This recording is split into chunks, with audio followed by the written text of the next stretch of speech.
하나님 말씀 봉독합니다. 데살로니가 후서 1장 3절로 5절입니다. 형제들아, 우리가 너희를 위하여 항상 하나님께 감사할지니 이것이 당연함은 너희의 믿음이 더욱 자라고 너희가 다 각기 서로 사랑함이 풍성함이니, 그러므로 너희가 견디고 있는 모든 박해와 환난 중에서 너희 인내와 믿음으로 말미암아 하나님의 여러 교회에서 우리가 친히 자랑하노라. 이는 하나님의 공의로운 심판의 표요 너희로 하여금 하나님의 나라에 합당한 자로 여김을 받게 하려 함이니, 그 나라를 위하여 너희가 또한 고난을 받느니라. 아멘. 오늘 여러분에게 신앙생활의 모습이 아닌 신앙생활의 스토리가 감동을 줍니다라는 제목으로 세 가지 말씀을 나누려고 합니다. 우선 여러분에게 퀴즈를 하나 드리겠습니다. 제가 문제를 낼 테니까 맞춰보십시오. 제가 어느 회사 하나를 여러분에게 소개하려고 그래요. 어떤 회사인지 맞춰보시기를 바랍니다. 음료수 하나로 세계를 제패한 회사입니다. 두 번째 말씀드립니다. 미국 애틀랜타에 본사를 둔 회사로 1886년에 창업되었습니다. 아직 감이 안 오시네요. 세 번째 힌트를 드립니다. 처음에는 약으로 개발되었지만 톡 쏘는 맛으로 세계인의 입맛을 사로잡은 청량 음료를 만든 회사입니다. 어느 회사죠? 예, 코카콜라. 2층에서 더 시원하게 들렸어요. 여러분, 그 코카콜라 이 컴퍼니가 코로나19 이 팬데믹 이 전염병 시대에 처음 제작한 광고 영상이 하나 있습니다. 제가 말씀을 준비하다가 그 영상을 여러 차례 읽고 새기면서 큰 감동을 먹었어요. 이런 영상입니다.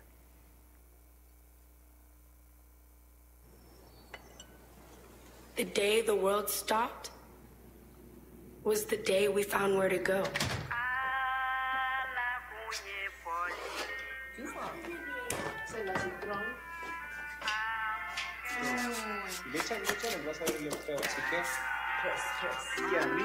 Lost together, we discovered ourselves again.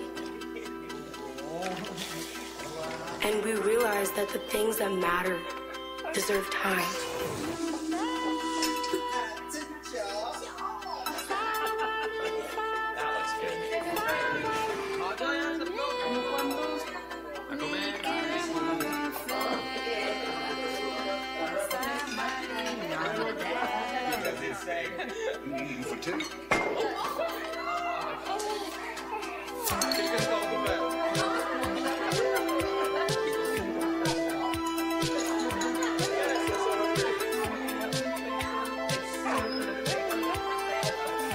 From now on, we're not going to leave anything on our plates.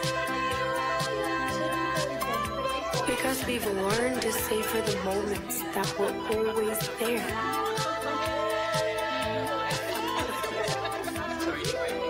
And they never tasted this good.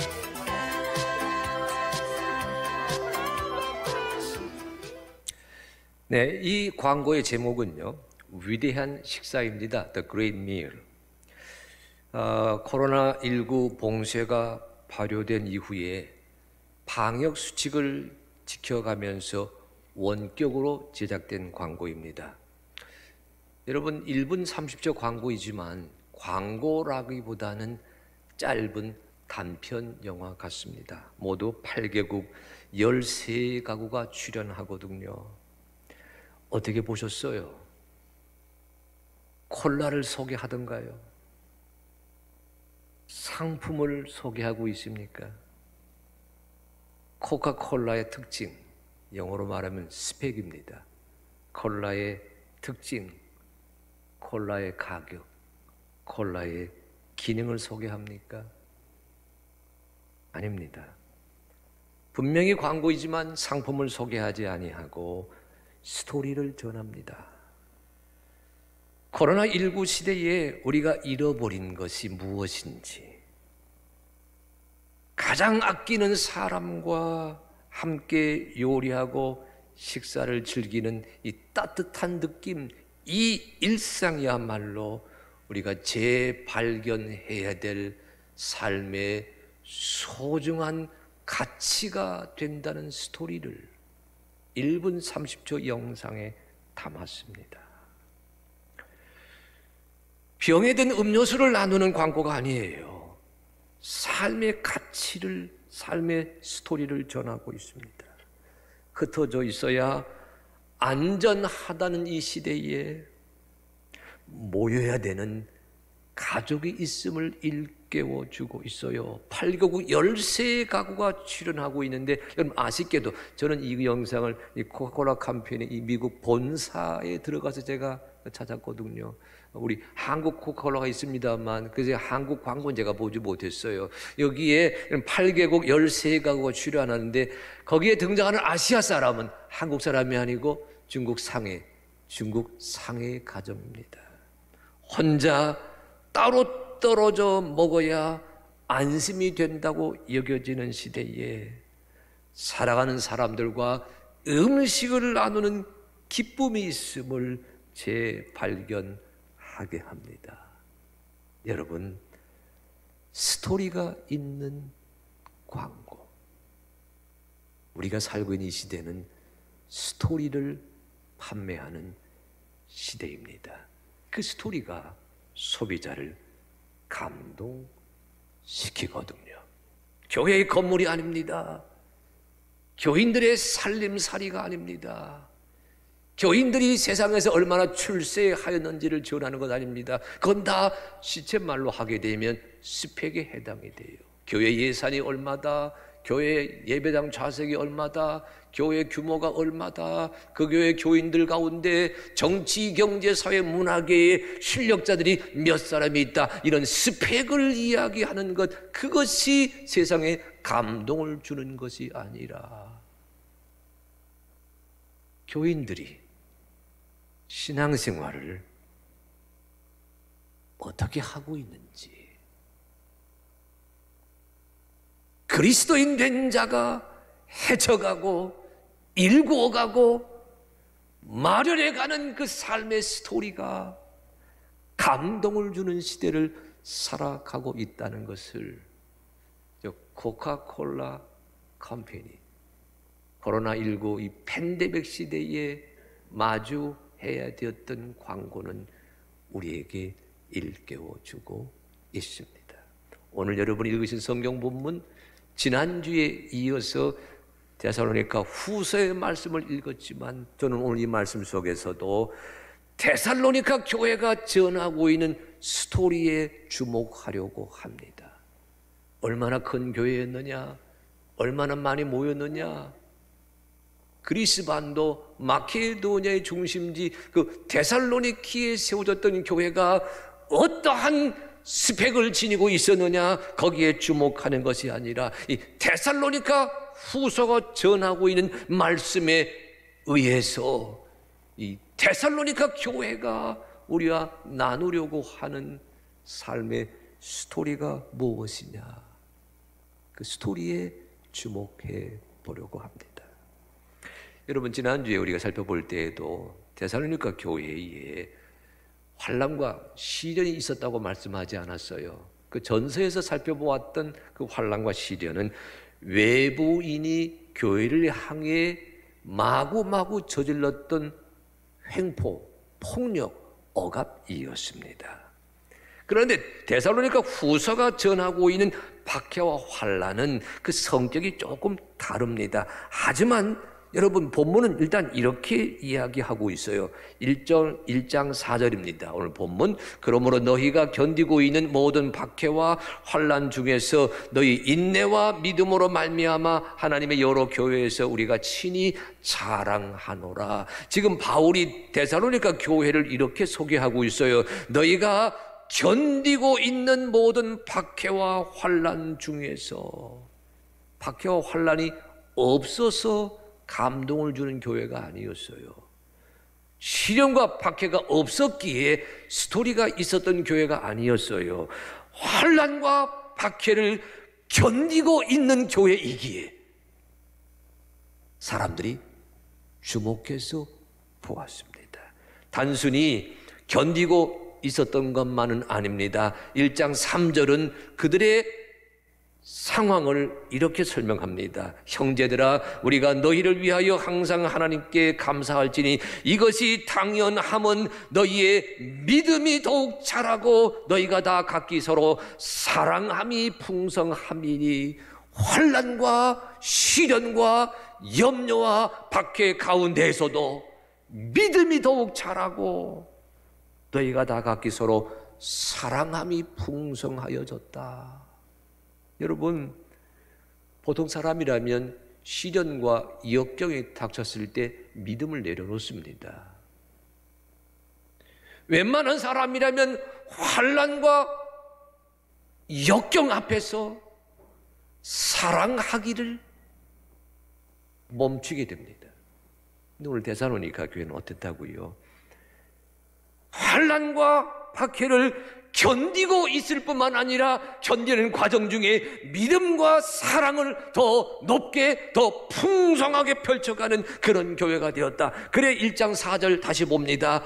바울이 이렇게 평가합니다. 그러므로 너희가 견디고 있는 모든 박해와 환난 중에서 너희 인내와 믿음으로 말미암아 하나님의 여러 교회에서 우리가 친히 자랑하노라. 여러분, 견디고 있는 것을 자랑한다는 겁니다. 견뎌내고 있는 것을 자랑한다는 겁니다. 견뎌내는 과정 중에 인내가 커졌습니다. 믿음이 건실해졌습니다. 하나님의 여러 교회 앞에서 자랑할 만한 모델이 되었다라고 바울이 평가하고 있습니다. 여러분, 여기 자랑하노라는 말을요, 오늘날 용어로 말한다면 이런 뜻이 됩니다.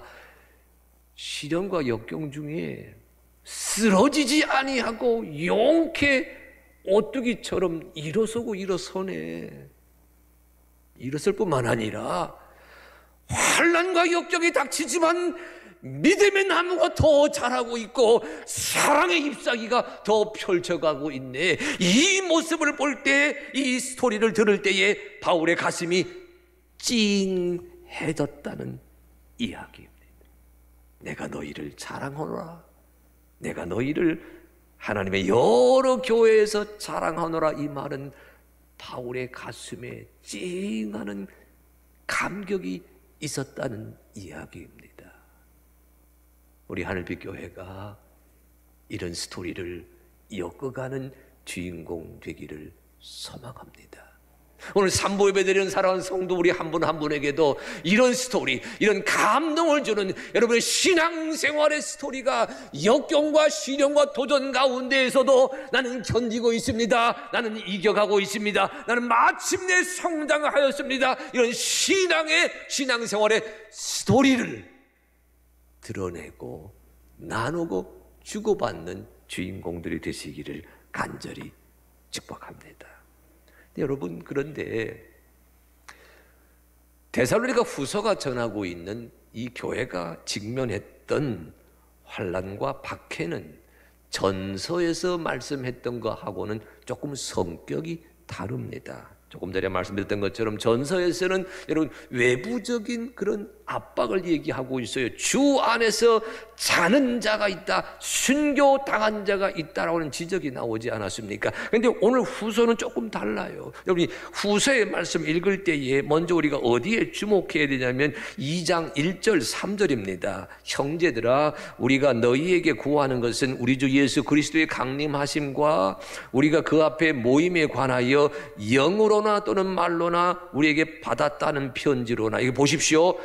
영으로, 영이란 얘기는 여러분 예언한다는 뜻입니다. 말은 뭐지요? 가르치고 전파하는 겁니다. 또 뭐예요? 편지로 글을 써서. 그러니까 보세요, 특별한 기사와 이적과 체험을 하였습니다. 그걸 뭐예요? 말로 전합니다. 글로 외칩니다. 내용이 뭐예요? 주의 날이 이르렀다. 부활하신 예수 그리스도, 승천하신 그리스도 예수가 다시 오신다고 말씀하셨던 주의 날이 이미 당도하였다고 하는 것을 강하게 주장하면서 데살로니가 교회 교인들의 그 신앙을 마구마구 흔들어 놓았습니다. 그래 2장 1절 이하에 그렇게 말씀하는 거예요. 마음이 흔들리거나 두려워하거나 하지 말아라. 너희가 미혹되어서는 아니 된다. 이렇게 말하고 있거든요. 여러분 아시는 것처럼 사도 바울은 평생 독신으로 지냈습니다. 이유는 하나예요. 비혼주의자여서 독신으로 지낸 것이 아니라, 여러분 바울은 다메섹으로 내려가다가 부활하신 주님을 만났던 경험이 있지 않습니까? 이게 너무나 생생했어요. 그래서 바울은 자기 생애 중에 그 부활하시고 승천하신 예수님이 다시 오신다는 약속을 성취하신다고 믿었습니다. 기다렸습니다. 그리했기에 오실 주님을 맞이할 때까지 나는 독신으로 지내렵니다 라고 신앙적인 각오가 있어서 사도 바울은 싱글로 보내게 되었거든요. 그런데 그 바울의 그 모습이 데살로니가 성도들에게 강하게 각인된 것은 좋았는데 조금은 엉뚱한 방향으로 나서게 되었습니다. 주님이 재림에 임박했다고 여기거든요. 코앞에 닥쳤습니다. 심판의 날이 닥친 겁니다. 무슨 풍조가 일었어요? 이제 세상 끝이 당도했는데 오늘 땀을 흘리며 일할 필요가 어디 있느냐? 노동하면서 음식을 먹을 필요가 어디 있느냐? 현실을 기피합니다. 오늘을 평가절하합니다. 그런 자들이 교회 안에 우후죽순 생겨나기 시작했어요. 그래서 3장 6절에 이런 말씀이 나옵니다. 형제들아, 우리 주 예수 그리스도의 이름으로 너희를 명하노니 게으르게 행하고 우리에게서 받은 전통대로 행하지 아니하는 모든 형제에게서 떠나라. 여기 게으르게 행한다는 말은 무엇을 의미하지요? 주님이 재림하신다, 주님이 재림하신다, 주님이 임박하였다. 그러하기에 오늘 땀 흘리며 일할 필요가 없다라고 여겨지는 윤리적, 도덕적 그 책임을 방기하는 자들이 교회 안에 생겨났다는 거예요. 그런 자들에게 바울이 하는 얘기입니다. 우리에게서 받은 전통대로 행하지 아니하는 모든 형제들에게 너희는 떠나야 될 것이다. 여러분, 이 모습은요, 1990년대에 우리 사회를 휩쓸었던 다미의 사건을 떠올리게 합니다. 여러분 좀 연세되신 분들 기억하실 겁니다. 88 올림픽이 끝나자마자 1990년대 들어서면서 우리 한국 교회에 이 암흑의 목사가 다가올 미래를 준비하는 모임을 결성했어요. 종말론주의자입니다. 재림주의자입니다.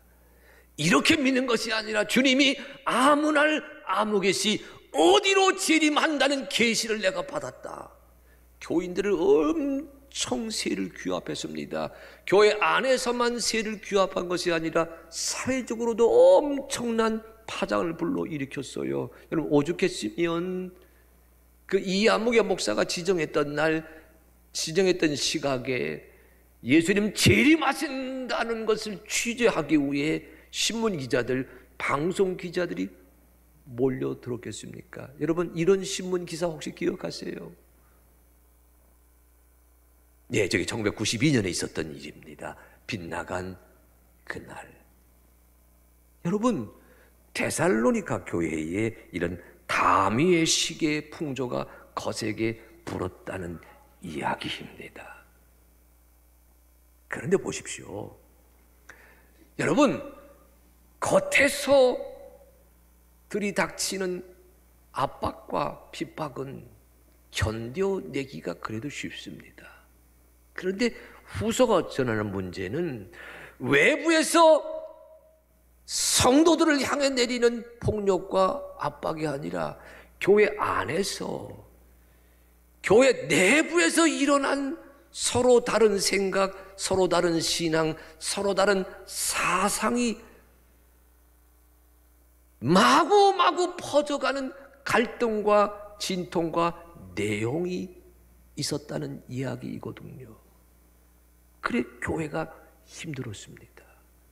그래 데살로니가 교회가 어려웠습니다.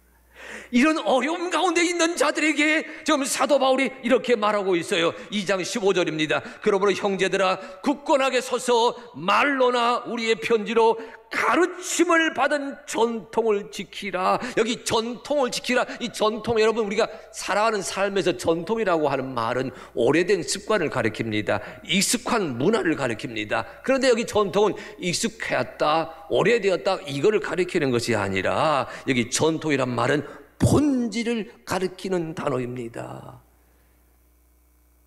예수님이 재림하신다. 그날이 다가왔다. 심판을 대비하라. 이 임박한 재림을 말하고 있는 자들 앞에서 우리 사도 바울은요, 예수 그리스도가 말씀했던 그 말씀의 본질을 붙잡는 자가 되어야지. 세상의 풍조에 휩쓸려서 그릇된 재림 사상을 마구마구 쏟아놓는 자들, 그들에게 미혹돼서는 아니 된다라고 하는 말씀을 좀 전해주고 계시거든요. 여러분, 우리는 분명히 주님이 재림하신다는 그 신앙의 가르침을 분명히 믿습니다. 다시 오실 주님을 분명히 믿습니다. 하지만 여러분, 주님께서는요, 그날이 언제인지 그 어디로 재림하시는지 우리에게 말씀하지 않으셨어요. 다만 주님 재림하신다는 그 말씀하는 그 약속을 우리가 아멘 아멘 하면서도 다시 오실 주님 그분이 계실 때까지 우리는 날마다 주어진 그 일상에서 그리스도인의 책임을 다하여야만 합니다.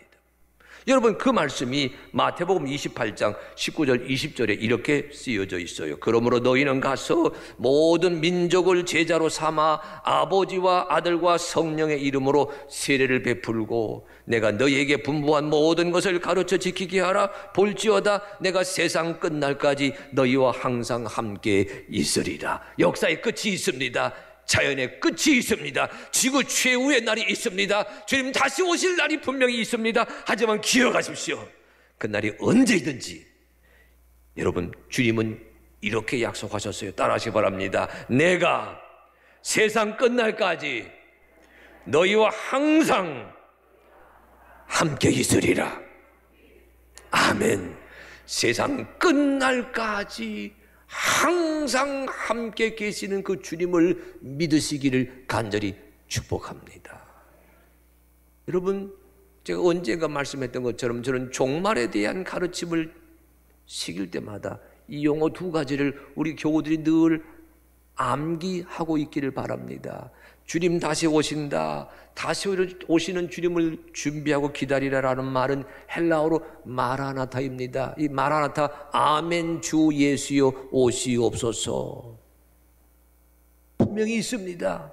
우리 신앙의 내용입니다. 하지만 여러분, 이 마라나타 신앙과 더불어 여러분 마음에 간직해야 될 또 하나 믿음의 본질이 있어요. 그건 세상 끝날까지 항상 너희와 함께 하시겠다는 임마누엘 신앙입니다.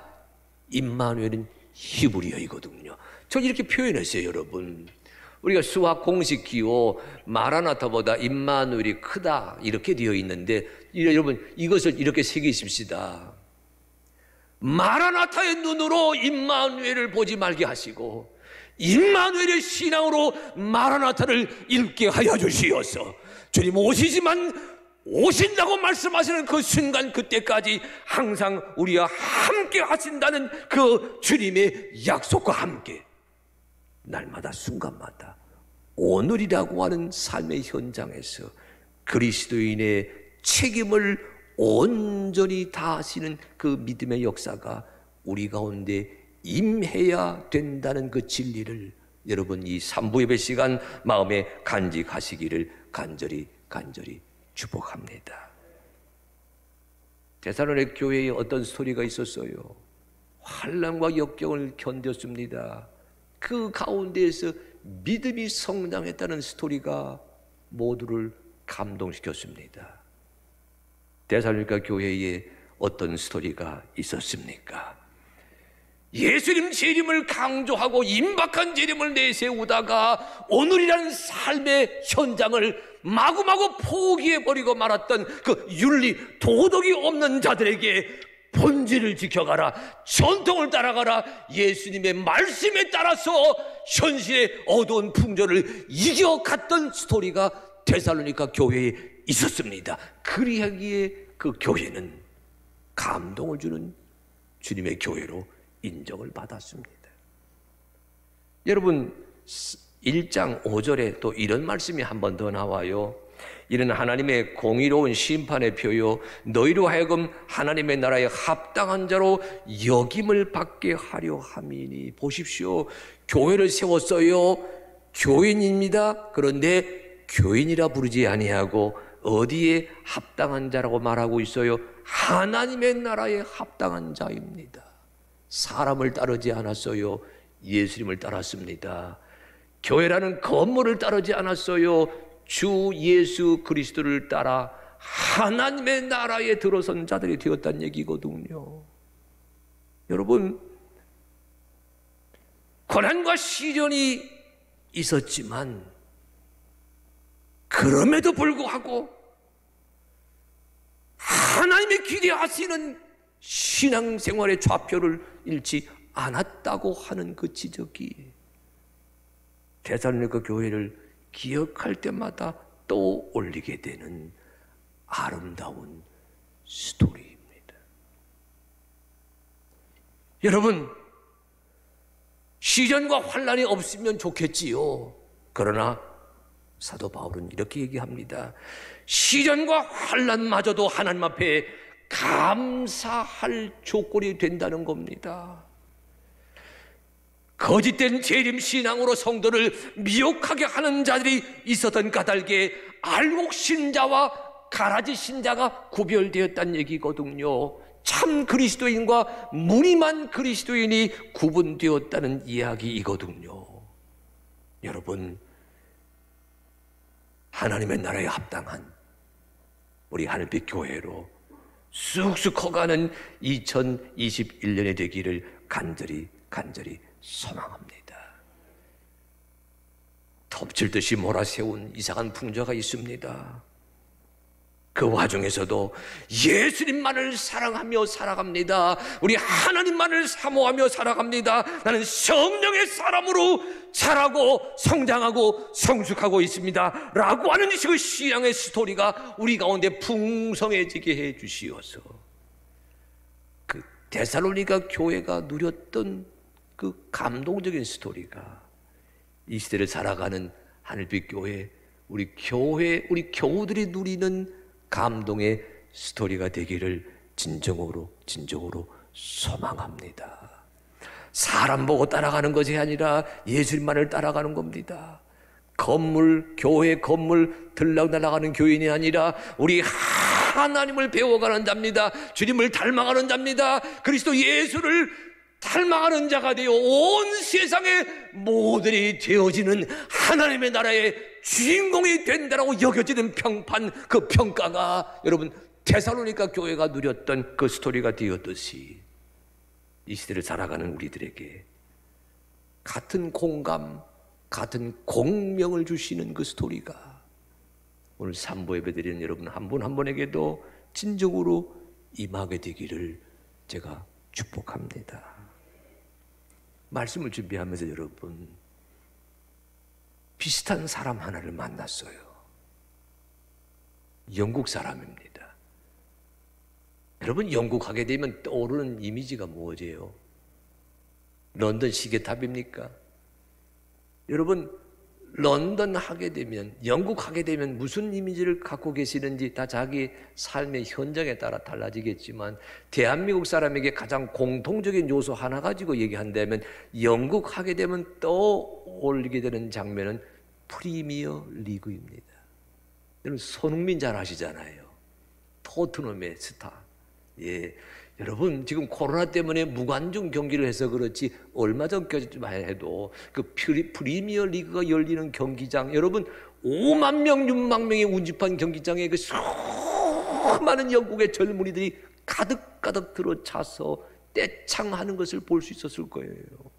그런 영국 사회에 신앙적인 영적인 바람을 불러일으키는 한 젊은이가 있습니다.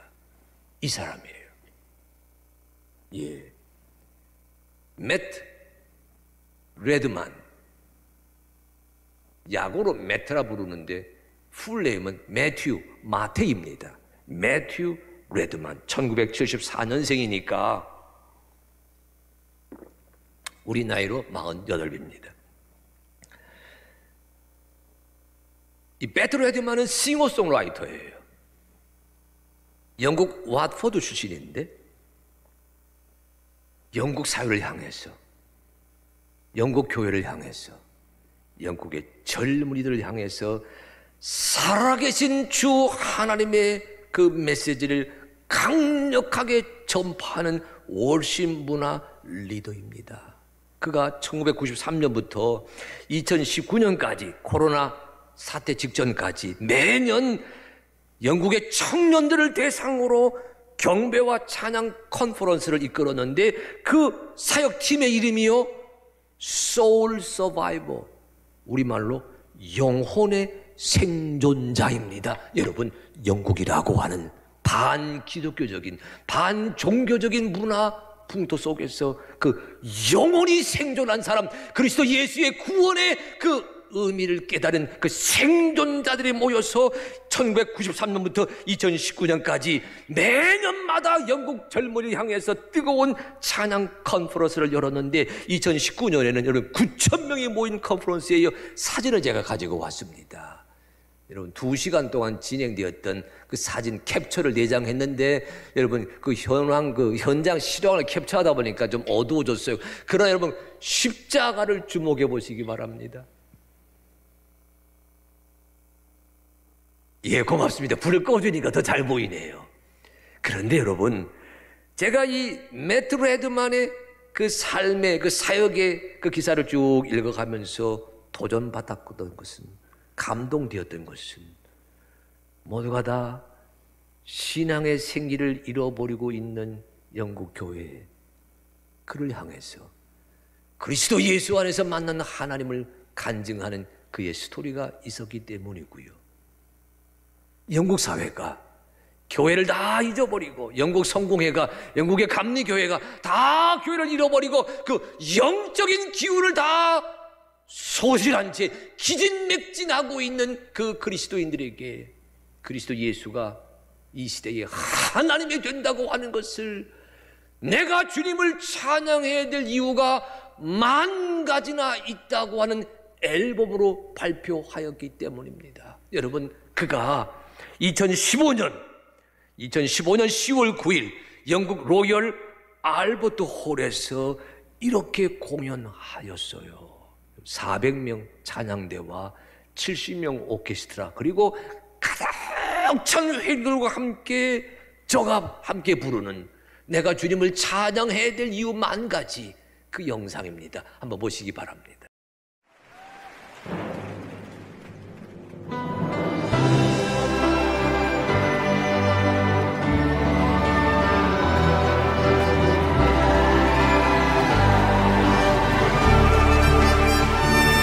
Bless the Lord, oh my soul, oh my soul, worship His holy name.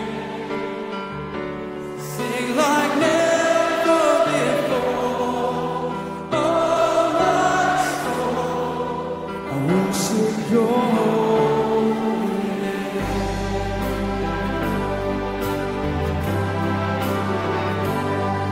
The sun comes up, it's a new day dawn. It's time to sing Your song again.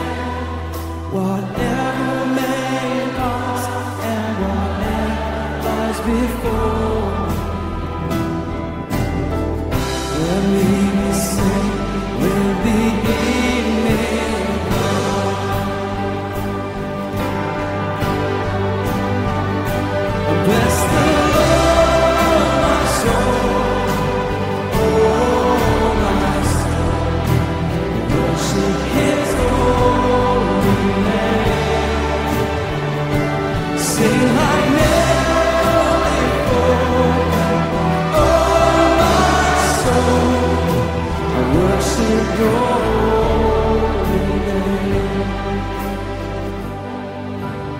Well, we've sung a lot of hymns tonight. My favourite hymn writer was Charles Wesley. In his very last hymn he wrote, age 81, on his deathbed. It says this: in age and feebleness extreme, who shall a helpless worm redeem? Jesus, my only hope thou art, strength of my failing flesh and heart. Oh, could I catch one smile from thee and drop into eternity? Does anyone feel that unshakable hope and love for Jesus Christ in this place tonight?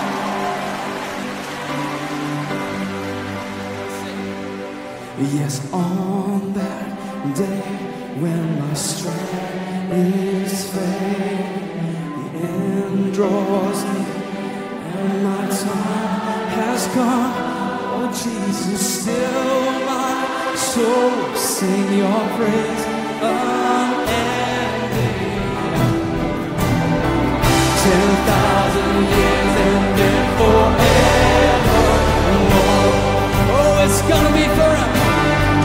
Say, bless the Lord, my soul. Oh, my soul. Worship His holy name. Sing like never before. Oh, my soul. I worship Your holy name. My King, my God, I will worship Your holy name forevermore. God, I worship Your holy name. 어떻게 보셨어요? 저는 세 가지가 굉장히 감동적이었습니다. 우선 여러분들 매트 레디만 2015년 공연이니까 40대 중반의 나이인데 그의 입에 예수 그리스도가 우리의 삶에, 우리의 인생에 진정한 해답이 됩니다 외치고 있는 그 고백이 너무너무 신선했고요. 제가 그의 고백을 들으면서 저희 교회 40대, 저희 교회 50대를 위해서 기도했습니다. 아니, 대한민국의 40, 50대를 위해서 기도했어요. 이 민족, 이 나라의 40, 50대 가슴 속에도 예수 그리스도의 십자가가 다시 새겨지게 하여 주시옵소서. 두 번째 제가 감동했던 것은요, 매트 레드맨이라는 사람이 찰스 웨슬리를 떠올리고 있어요. 여러분 중간에 보시지 않았어요? 내가 가장 존경하는 사람, 내가 가장 닮고 싶는 찬송가의 가사는 찰스 웨슬리가 그 나이 80세 때 고백하였던 찬송시, 쇠약한 몸입니다, 사그러드는 육신입니다, 그러나 누가 나를 저 영원한 하나님의 나라에 이르게 할 것인가, 예수 그리스도라고 하는 그 고백을 이 젊은이가 내가 가장 소중히 끼는 찬송가 가사입니다 라고 말할 때 얼마나 감동했는지 몰라요. 영국은 웨슬리가 태어났던 나라이지만 지금 웨슬리를 다 잊어버렸습니다. 감리교회가 시작된 나라이지만 지금 감리교회가 생기를 다 잊어버렸는데, 저 젊은이가 저 수천의 그 젊은 사람들과 함께 찰스 웨슬리의 신앙 가사를 통해서 예수 그리스도를 위하여 예배한다, 예수를 향하여 예배한다, 함께 더불어 찬양하는 대열에 나서고 있는 그 모습이 얼마나 도전적이에요. 제 아들을 품으며 기도했어요. 하늘빛교회 청년들을 품으며 기도했어요. 대한민국의 젊은 세대 품으며 기도했어요. 저들도 주님이 없다고 여겨지는 시대에, 하나님이 아니라고 여겨지는 그 시대에 하나님을 찬양해야 될 이유가 만 가지나 된다라고 외칠 수 있도록 주님 인도하여 주시옵소서. 저는 삶의 스토리가 우리의 젊은이들에게 주여 공유되게 하여 주시옵소서. 여러분, 코카콜라가 상품을 팔지 아니하고 가치를 스토리를 나누고 있습니다. 데살로니가 교회가, 아니 우리 하늘빛 교회가 시련과 연단 잘 견뎌내면서 연단과 시련 중에도 성장하고 있습니다. 성숙하고 있습니다. 하나님의 나라의 주역으로 쓰임받고 있습니다. 이 아름다운 그 스토리가 우리를 감동시켜주는 줄로 믿습니다. 매튜 레드만이라는 젊은이가 오늘의 영국 사회를 향해서 예수 그리스도를 통해서 하나님을 만나게 하는 그 스토리를 그의 찬양과 경배로 나눠가는 그 장면이 오늘 우리에게 무한한 감동을 안겨주고 있습니다. 오늘 3부 예배드리는 사랑하는 성도 여러분, 여러분의 신앙생활의 그 스토리가 주여 내 가족을 감동시키게 하시고, 주여 내 교회를 감동시키게 하시고, 주여 이 하늘빛 교회의 신앙생활의 그 스토리가 사랑하며 살다가, 믿으며 살다가, 소망하며 살다가 내 손에 십자가에 굳은 살이 박혔습니다. 내 무릎에 낙타 무릎이 새겨졌습니다. 그 신앙생활의 스토리가 이 지역사회에 감동을 주는 이야기가 되도록 주님 인도하여 주시옵소서. 그러니 다짐하십시다. 신앙생활의 모습이 아니라 우리 신앙생활의 스토리가 우리를, 세상을 감동시킵니다. 그 감동의 주인공으로 쓰임받는 사랑하는 하늘빛 가족들 되시기를 주의 이름으로 축복합니다.